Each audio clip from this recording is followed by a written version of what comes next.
Well, hello everyone, and welcome to Painless Universal Conversation with myself and Welsh.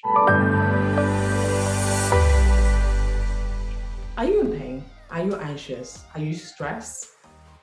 Has the pandemic left you wondering, feeling, having so many negative thoughts? Well, my guest today will be here to help you and show you that you could rewire your brain, rewire your thinking to start thinking positively.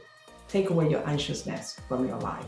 Before we get started, let me tell you a little bit about my guest, Dr. Leonaura Rhodes. For nearly 30 years, she's been on a mission to help people just like you create an extraordinary life on your own terms. Her life began as a physician in the United Kingdom. Then 16 years ago, she trained as a counselor, then as a coach, relationship strategist, and a neurotherapist. She's an author, course creator, medical writer, and course creator.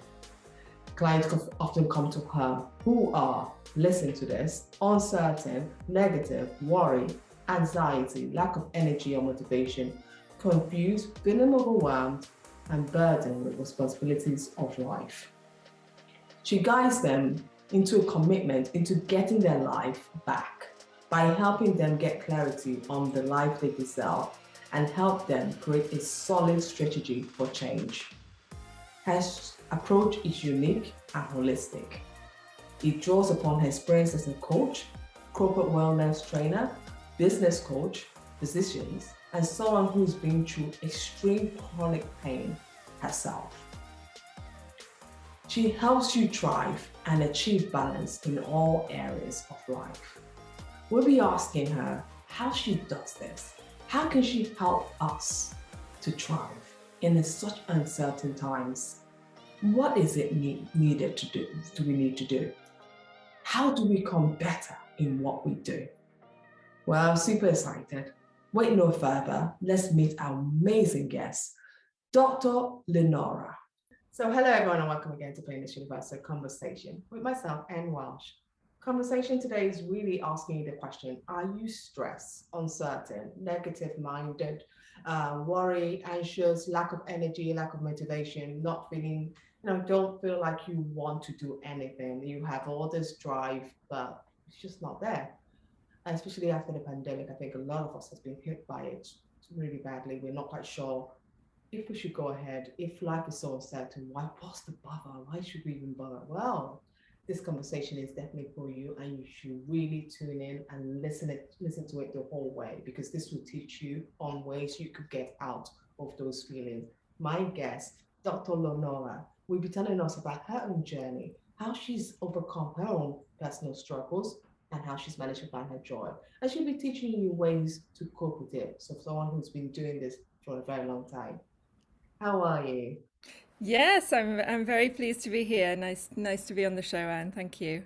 Oh, thank you. I'm really pleased to have you, especially in times like this. I think your work can't have come at a better time. You share the mission of helping people create extraordinary, which is something I love, extraordinary life in on their own terms. And sometimes you say it, so many people say this, but when they say it, they say it's create extraordinary life, but no terms given. But this is very specific on your own term. Before we get started, who are you? Very good question. So I'm 53 now. You I look sometimes lovely. sometimes I Amazing. sometimes forget I sometimes forget my own age. Sometimes I go up and sometimes I go down. So I'm 53 now, and I used to be a physician in the UK, and I am now a coach, trainer, and author. I'm married with two grown-up sons, and like you said, my mission in life is to help other people live extraordinary lives on their terms. And that's something that I have done for myself. I kind of had a period of time where I realized that my life was kind of mediocre and that I wasn't that happy with my life. And there were times when my life was worse than mediocre. It was, super stressful. So I'm somebody who really has been on my own journey and just wants to help other people shorten their journey to creating that extraordinary life they want to be living. Oh gosh, I love what you said. Shorten that journey. Because I think that that's the answer we're all looking for. We all want that. We all want to get there. But sometimes it's so tiring to go through that long process and having to deal with that. And you just answer that question. And I think anyone listening today would be so delighted that you have this formula to shorten that journey to find your way to where you need to be on your own terms. When you look at your background growing up, what led you on this path? Because sometimes when you do things like this, as much as we say the studying aspect plays a big role, but sometimes when you look, it also stems from your background growing up. What led you on this path to where you are today? So I grew up in the UK with my mum and dad. I had a pretty happy childhood. Was very close to my grandma. My mum always worked, so my grandmother kind of looked after me a lot, and I was very close with her. And it was interesting while you were talking, I'd kind of forgotten about this part of my childhood. I was also very close to my uncle, who was a biology professor. And he used to take us to the beach a lot. And I loved exploring. And he used to, he used to be lifting up rocks in the rock pools. And I was such a curious child. I loved finding new things. I loved exploring. And I loved figuring out how things worked. And so that was kind of me, in the early years. And then when I was 12, my parents had the first of my three brothers. So I have three brothers who are a lot younger than me. So I had to grow up pretty quickly because there were babies in the house, and I was a lot older and had to help out a lot. So I grew up pretty quickly in my teens, and I remember when I was 12, I joined a new school and joined the debate team, and we had to debate. So I was asked to debate why mothers in Africa shouldn't be forced to give their babies powdered milk. There was kind of a big debate going on at the time, and these were often mothers in poor villages where they had not very good access to fresh water, and so doing this research, I had this kind of moment where I realized that not everybody has the same access to healthcare, to health information, and that it just felt really wrong to me. And it was, I now know that's called health inequality, but I didn't know that then. And it just really bothered me. And so I think that was kind of one of the pivotal moments in my life where I was like, I need to do something about this. I need to turn my curiosity into, channel it in that direction towards health rather than, any other form of science, because I was a real science girl. So that was kind of, what happened in my childhood to get me here. You went on to become a physician in the United Kingdom. And Yes. by doing this, were there any personal experience in your own life that also gave you, because there's one, as I said, there's one thing, the doctor side, and you are also a very great coach. But what other aspect of this position and the personal life that really led you on this understanding of how people could, why have been anxious, why being negative, why Yeah. being all these things are not good for you? Were there other aspects of your life that really led you on this path? Yeah, that's a good question. So I guess in my teens, I was on the track to become a doctor, and that went all pretty smoothly. I was good at the sciences, so I got into medical school, and but I found being a doctor extremely stressful. And it's funny, I wrote about this recently. I had the worst incident when I was a junior doctor. As everybody knows, being a junior doctor is very tough, and I found it very stressful. I'm somebody who really thinks about things and gets feels other people's emotions, and it was hard for me. And I had one incident where I literally locked myself in a linen closet, gave a nurse my beeper, and sat and cried for 4 hours in a linen closet because I was so stressed. It was just awful. And so, being a doctor was stressful for me. And then I found public health. So I became a public health doctor, which was a lot less stressful. Then I had my two sons, And my first son got very, very sick when he was 8 months old, and my second son when he was 3 months old. Both of them nearly died when they were babies, and went through a period of intense stress. And it affected my health, my mental health for sure, but my physical health as well. And it affected my relationships. It affected my ability to just function. I remember I used to dread my husband saying, "Should we go for a walk?" because I just didn't have the energy to go for a walk. And so that was kind of how I got obsessed about stress. And I was reading a book called The Art of Happiness by the Dalai Lama, and there was a story in this book that made me realize that bad things happening in your life is inevitable. It happens to everybody. Yes. But that continuing to suffer was optional. And I remember reading this and thinking, did I miss that class in school? Like, how did I not know that? And so I kind of became obsessed with finding out how to get myself well. And then because of the way I'm wired, it was like, well, I've got to teach this to other people. So that was, I was originally training as a counselor, but it wasn't a methodology that I liked very much. And I preferred coaching because coaching is about saying, let's accept you are where you are. And figure out how to make your life better from today to for the rest of your life. And I like that more proactive approach. Yeah. And problem solving approach. So that's kind of what led me here. You talk very openly about the brain and mind not designed to help us thrive. When you talk about that, what do you mean? That because I mean you must have studied this now. What do you mean the brain and mind are not kind of designed to help us thrive? Yeah, absolutely. So our brain and mind has changed very little since we were cave people.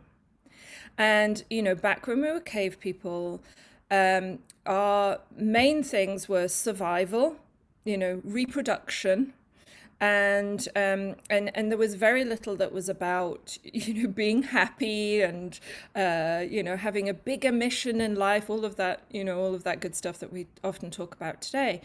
And so as I say, our brain and mind are still wired for survival and a little bit of kind of reproduction as well, but less so today. So that survival mechanism is actually what causes us a lot of problems today, because we are triggered into the same stress reaction as if we were being chased by a saber-toothed tiger when we get an email that we don't like, when we get a call from our kid's school to say that something's up, and actually an awful lot of our stress today doesn't even happen because of events in our life. It comes from our thoughts.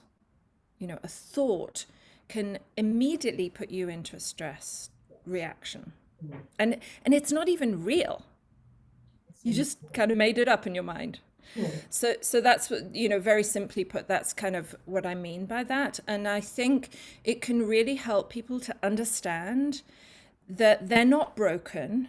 That there's nothing really wrong with them. It's just that their wiring is not helping them. And you have to kind of accept and acknowledge that and work quite hard to fight against that and to make it a very conscious process of saying, I understand that process is there, but I'm going to take command of my own mind and I'm going to choose how long I suffer. You've been doing this for a very long time now, and you've seen so many different kind of mental pain where people come with different kind of anxiety, will be negativity or any whatever. It doesn't matter what they might be going through. Yeah. In your treatment, what kind of methods do you give them to help them understand that what they're going through, that this is a phase and you could actually get out of it? Yeah, that's a very good question. I think I do group coaching and I do one-on-one coaching as well. So two different kind of approaches with those two different settings. So In group coaching, it begins with education, and as you can all tell, I'm nerdy. I love to dig deep into how the brain and mind work. So in group coaching, it begins with some information about how the brain and mind work, and then strategies, science-based strategies to help people overcome stress. But with one-on-one coaching, it's slightly different. So in one-on-one coaching, it's more about kind of exploring what's really going on and meeting the person where they're at, and then helping them discover, solutions for what they're currently going through. And often the first thing that they say, and I used to find this as a physician as well, often the presenting problem is not the real problem. It's something deeper. And so I love that in coaching, where you kind of dig deep and ask questions to really uncover, what's going on, so that you can fix the underlying problem instead of just putting putting a plaster, a band-aid on it, and not really solving the underlying problem. Yeah, that's true. Yeah, no, go ahead. And with stress, so I love teaching about stress. Like I said, I suffered from severe chronic stress for a long time, and I came up with a strategy that was, I like simple things, and so I came up with a 3-step strategy for managing stress, and this is kind of what I teach in these group sessions and with my clients, and the steps are: number 1, identify what has stressed you, and like I mentioned earlier, sometimes it's an event. Sometimes something's happened, a bad event has happened, or somebody has said something. But sometimes it's actually, like I said, a mental trigger, a thought that's popped into your mind. So you have to figure out what's triggered you. And then sometimes with a trigger, you can do something to overcome it. You can take some action, you can take command of your mind, and you can stop that trigger. But you can't always. You and I both know that sometimes things are going on that are outside of your control. And so that's where step 3 comes in. And then step 2 is about your stress is modulated by your brain and mind. So in order to be less stressed, you have to have a healthy brain. So this is where the kind of overall health thing comes in. So, you need to eat well, you need to have a balanced, nutritious diet, you need to avoid food that is bad for your brain, and, that's different for everybody. You need to sleep well, you need to exercise, you need to drink, and you need to avoid things that are bad for your brain as well. And I recently qualified as a brain health coach, and it's it's really fascinating. And the science of brain health is exploding at the minute. And I think, in the next 10 years, we're going to discover so much more about how the brain works, which really excites me. Go on. Yes. So, and that's an underlying thing. We need to be doing things every day so that our brain is healthy. But also when we're stressed, unfortunately, because of this old mechanism of survival, we often do things when we're stressed that are bad for our brain, like eating junk food. Yes. Yeah. And unfortunately, that creates a vicious cycle. So you have to kind of increase awareness so that, when you're super stressed, instead of, and this is something I still struggle with because I have a bit of a sugar addiction. Instead of reaching for me, bar of chocolate, is kind of what I crave when I'm super stressed. And instead to kind of say, well, actually what would be better for me would be a handful of blueberries or, some nuts or something like that. That would be actually better. It might not give me a short-term, sugar boost, but it's not going to give me a crash either. So brain health is super important. And then the third step in stress management is about developing a stress management toolkit. And that toolkit needs to have lots of tools in it. And you have to develop your toolkit when you're not stressed, so that when you are stressed, you can turn to the tools. And, common things that people have in their toolkit is things like mindfulness, and there's, a broad spectrum of things that fall into that category. For some people, exercise.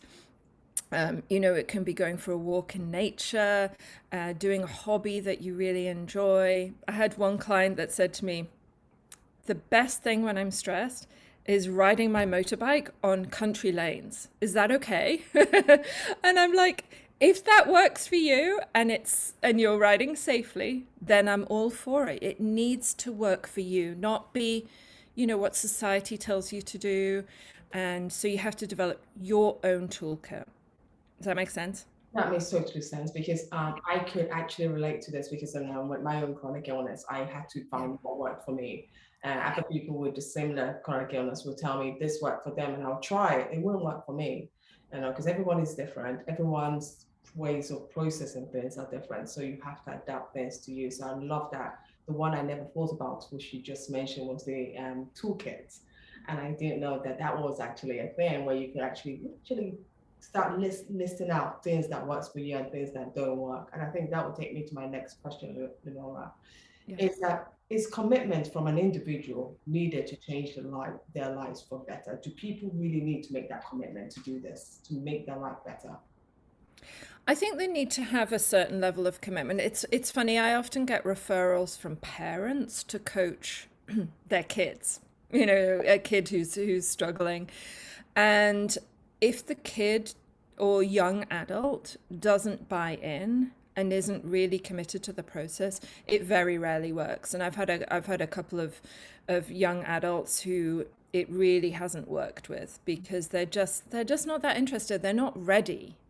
And I think, going back to what I just talked about, I think everybody has to find their own way of working. And I think a lot of young people today, my kids are a good example of this. They would rather listen to some person they follow on YouTube than me. And I like to think I'm maybe a bit wiser than some young guy on YouTube. But they have to find a voice that, resonates with them. So that's super important. I've lost my train of thought a bit. Going off on a tangent. No, I was asking if commitment was needed for individuals to change their life for better, and what guidance.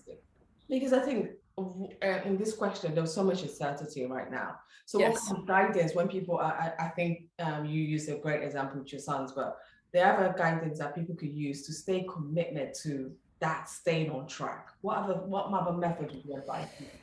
So I have a really cool, it's not just mine, but it's an exercise that I do with people that's about purpose, about your why. And I'm sure, everybody's heard about, purpose and why. And it's very, very important. When I'm coaching people, I'll often say to them, so what is your level of commitment to this goal that you have just set for yourself? I'm never setting goals for my clients. It's their goal. And sometimes people will set a goal and they'll say, well, my level of commitment is a 5 out of 10. And I'm like, that's not high enough. And so we then do an exercise to dig really deep into why. And the why involves going into the future. It involves going, maybe depending on your age, maybe 3 or 5 years into the future, and envisioning what will happen if you achieve this goal.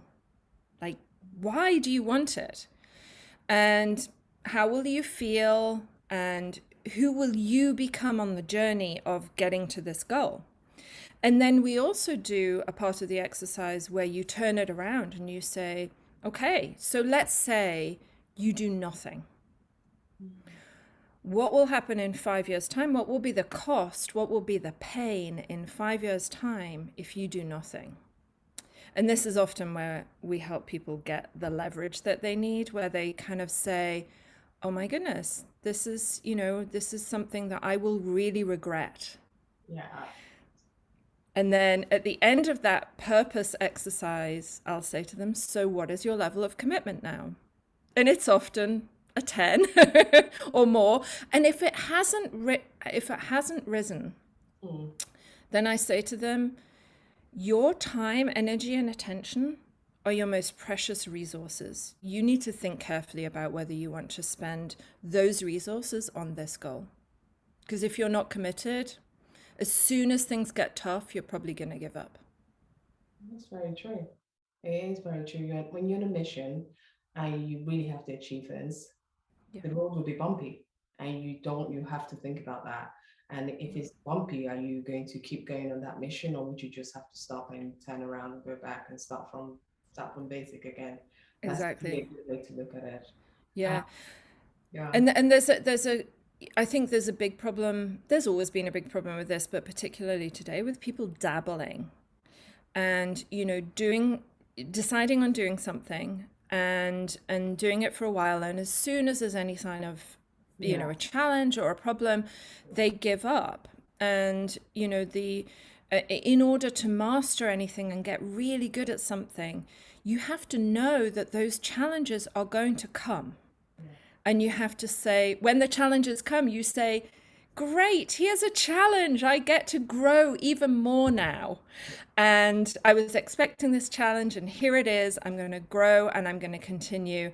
And the people who really achieve mastery at anything in life are the people who, can plow on through, because their sense of purpose is so much stronger than any of the challenges they'll ever face. Absolutely. In your bio, one of the things you talk about is that we can find a way to achieve almost anything. And I thought, wow, I have to ask you this question. So someone who's stuck in their mindset, stuck in the way of doing things, but still not happy because they need to move out of that. How can they find a way of doing almost anything? I mean, I think it requires some exploration, and I think if people are it's funny. I did a post a couple of days ago about existential vacuum, and an existential vacuum is when somebody feels stuck, and and this comes from Viktor Frankl, who was the Jewish psychiatrist who was in the concentration camps, and he wrote a book called Man's Search for Meaning. And it's an incredibly sad, hard to read book, but it's and he studied people in the worst situation you can imagine human beings ever going through. I mean, just dreadful, with so little hope. And he observed that most people lost hope, and most people gave up, and most people really suffered. And some people actually suffered so much that they died. They gave up and just died. But there were a handful of people who thrived in this awful situation. And so he studied those, he looked at what it was about those people. And there were three things. The first was that they spent time doing things that were meaningful to them. So, like projects that were meaningful to them, and that they could feel that they were making progress. So it's people often are happy for a very brief time when they achieve a goal. It's the making progress that actually makes us feel good. Yeah. And so I say to all of my clients, you need to have at least 3 projects, and maximum of 5, 3 projects to be working on at any one time that you can feel that you're making progress towards. And they need to matter to you. They can be really small projects, but they need to matter to you. So that's the first thing. The second thing is to be getting out of ego sometimes, and doing things in a community, like spending time with other people, helping other people. And also you can get this in nature or through art. So it's anything where you kind of stop thinking about yourself and start thinking about the bigger picture. And the last thing is to have a positive and hopeful attitude to suffering. And this goes back to what I mentioned early on in our conversation. Bad things happen to everybody. And we have to know that bad things are going to happen, and that they're going to be temporary, most likely, and that when we come out the other end of the bad thing, there may be a gift and opportunity to learn and grow, to help other people to live a better life on the other side of the suffering. And so when I have somebody who's really stuck, that's the kind of process that I take them through. I like the bad thing bit that it always happens, because this is, I take it like going to the gym. Most people don't like going to the gym. It's something very difficult to do, and it's, they see it as a bad thing. But when they go there, they find there's so much joy and love. They're like, oh gosh, I'm so glad. I can't believe I didn't do it. So Yeah. I think I see the bad thing as the gym, when your mind is processing, should I go? Should I not go? It's horrible. I don't want to go. It's going to be painful. It's hard. And once you've gone through that process, the amount of lessons, the amount of love you feel for yourself is just enormous. And I think if people look at life in this simple storytelling, that, okay, when they're going through this hard time, I could just look at a storytelling and know that once this is over, I'm going to feel so much better because I would have learned from it. I would have, Yes. I could use this thing I've learned to help others who might be going through similar thing. And it's something, it's a way of rewiring our minds to think differently. And it's something that we all have to start doing, because that's the only way, because whether we like it or not, the world is full of pain, and we will all have to go through pain one way or the other. But it's making sure that when we go through that pain, we can find our joy at the end of it. And you have also said this beautiful quote: life is short and precious. Every day is a gift.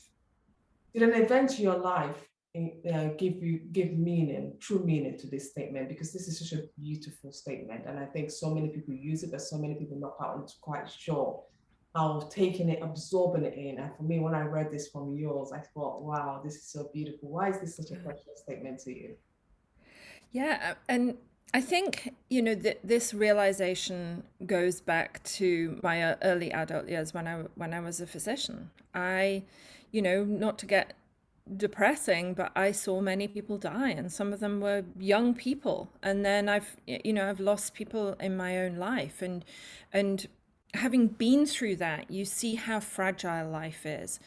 And so many people, when they get to the end of their life, regret not living their life more, not kind of seizing the day. And I think it's sad to have regret in life, that I didn't take the risks, that I didn't, try new things, that I didn't just get out and enjoy it a little bit more. And I think, this just popped into my head, but I think COVID's been hard with that. I think, so many people have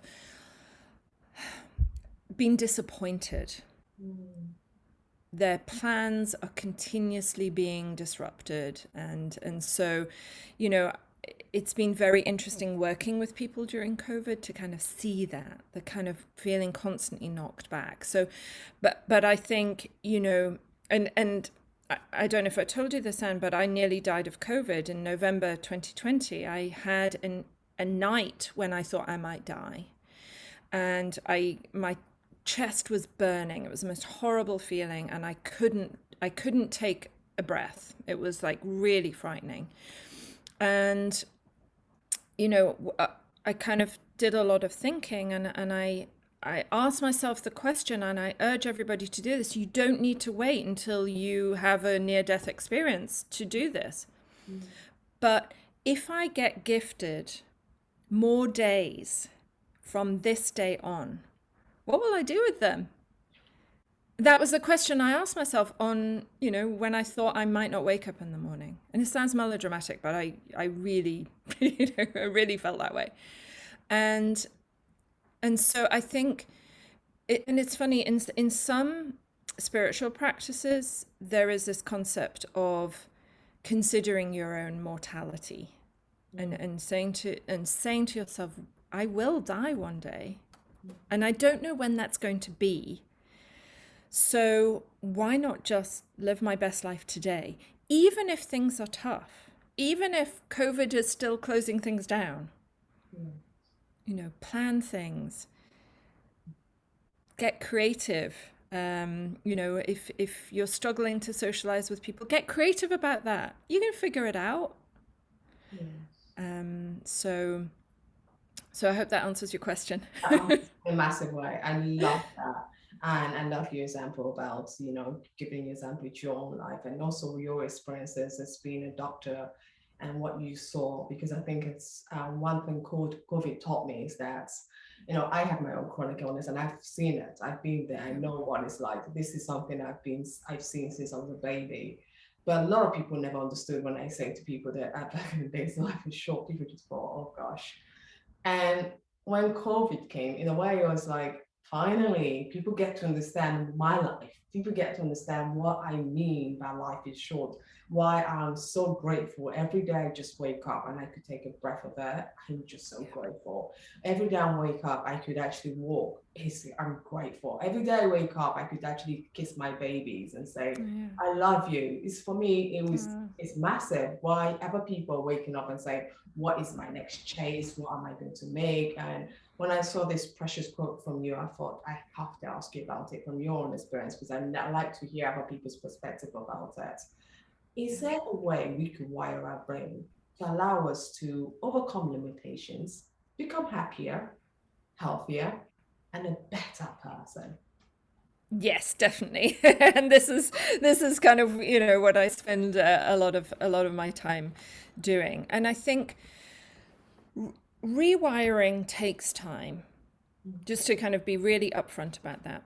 The way your brain and nervous system and mind is wired has taken your whole lifetime to develop. So, rewiring it is going to take some time. So you have to know that going into this kind of journey.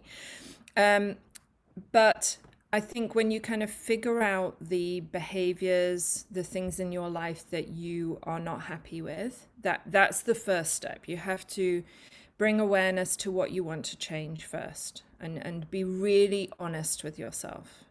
And people are often just not honest with themselves. So once you've figured out what you want to change, then, like we said earlier, you have to come up with a plan that works for you. But with regard to kind of changing wiring of patterns of thinking, and this, I'm trained as a coach in something called positive intelligence. And again, it's another 3-step. I love 3 steps. It's another 3-step process. So the first step is to notice when you're doing negative thinking. When you're doing any thinking that is sabotaging you, that is stressing you, that is making you feel bad, and stopping and noticing that you're doing it and putting the brakes on and saying, I don't want to feel this way. I don't want to think these thoughts. And we call it taking command of your mind. And the way that you do that is through a brief mindfulness exercise. And what a brief mindfulness exercise is, it actually, if we were to be looking at your brain activity, it switches your brain activity from the stressed parts of your brain to your wise, sage parts of your brain. And they're at the front, mainly at the front of your brain. And doing a brief mindfulness exercise, it's a seesaw. When the stress part of the brain is switched on, the wise sage is switched off or down. And when you increase the sage, the stress goes down. It's really remarkable. I used to do a therapy called neurofeedback, and I would be looking at people's brainwave activity. And at about 1.5 minutes into a mindfulness exercise, it was like a switch. You would see the brain activity change. It was really remarkable.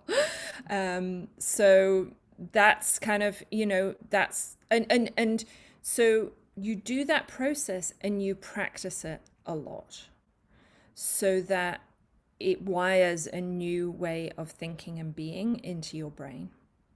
Wow.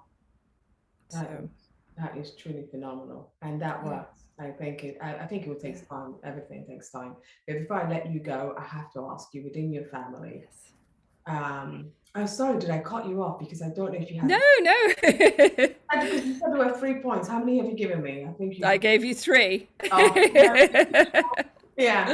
Before I let you go, this I have to ask you, Doctor, about how you find joy and happiness within your own self, within your own life. You have a stressful life. You're a mother. You're a wife. You're an author. You're a coach. You know, you do so much. How would Yeah. you within your own life find it in your spare time? How do you manage this, and how do you find your own joy? That's a great question. I love it. So I actually really love my job. Oh, wow. So that's, I'm one of the really blessed people. I know you are too, and I'm one of the very blessed people who love their job. I love coaching. I love training. I love being with a group of people and seeing one person have that moment where they're like, oh, now I get it. You know, that kind of aha moment. So I'm really blessed. But as you know, running a business, there's a lot of time spent doing the things that you're not necessarily that good at. So I have a couple of things that I really, really love. One is kayaking. And I recently convinced my husband to move to a house on the water so that I can literally go, you know, when, as long as there's not ice on the water, which there is at the moment. It's February when we're recording this, so there's ice right now. I can go kayaking. If I'm having a really stressful day, I go kayaking. And I have a thing when I go kayaking. I call it my moment of bliss. And so I'm out kayaking and I time myself for 2 minutes and I sit and look up at the sky and I feel bliss. I kind of make myself feel that intensely positive emotion of bliss and awe and like, how amazing is my life and this universe and the sky. And it's really cool. So I would recommend anybody, you can do it just by going out and looking at the sky. Yeah. So that's one thing I do. I also, this is my latest thing. I've recently discovered nature photography, and I love going out and taking photos of birds and animals and the sky. And it kind of goes back to my childhood curiosity about things. I just love capturing moments that are like, wow, that was really cool. So that, yeah, there are a couple of things I do. I tend to look up the trees and just look at branches because you know when you're sleeping and if you have a branch by, that's the first thing you see. That gives me so much joy. The birds not so much because I don't see much of birds anyway. I'm based in Yes. the United Kingdom. There are birds, but they're not. You don't see them flying around you, or you don't see them making them little noises.